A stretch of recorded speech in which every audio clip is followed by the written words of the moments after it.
Now we can see about the blood vessels. So the blood vessels which are present in our body to transport the blood is the arteries and the veins, and minute branches of these called the capillaries.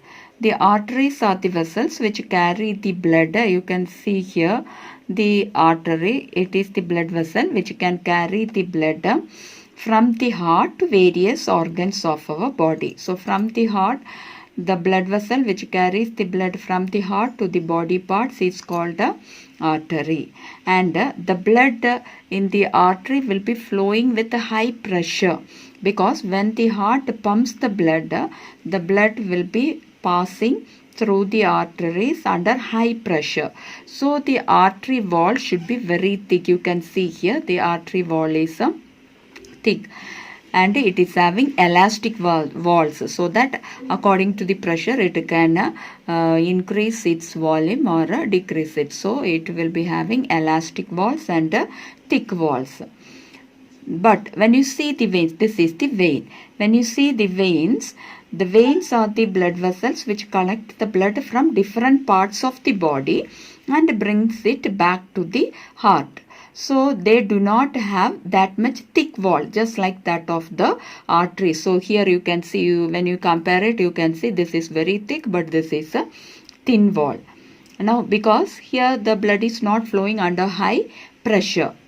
Why it is not flowing under high pressure is the blood is collected not from the heart directly, but from the various body parts where the pressure will be very low. Now these veins are having valves in it. Valves, which can prevent the backflow of blood. It will allow the blood to flow only in one direction, that is towards the heart, not from the heart backward. Now you see here these blood vessels are also formed of smooth muscles. They are lined by the smooth muscles which can contract and relax. Now when these blood vessels carry the blood, when it reaches, especially when the artery carry the blood from the heart to the various parts of the body, there it will be branching in the organs or in the tissues. This artery will be branching to form smaller vessels called arterioles, which further divides into minute vessels called the capillaries. The capillaries are very thin. Here you can see the capillary. It is very minute blood vessel, and it is lined by one layer of cell only. So this capillaries from this capillaries the blood, the substances which are present in the blood will be diffusing to all the tissues and the organs. Then on the other side, the capillaries will join together to form the venules, and venules will join together to form the veins which carry the blood to the heart. So the capillaries are the minute vessels.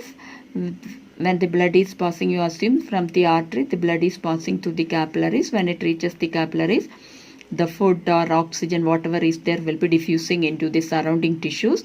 And from the surrounding tissues, the carbon dioxide and the waste materials will enter into this capillary.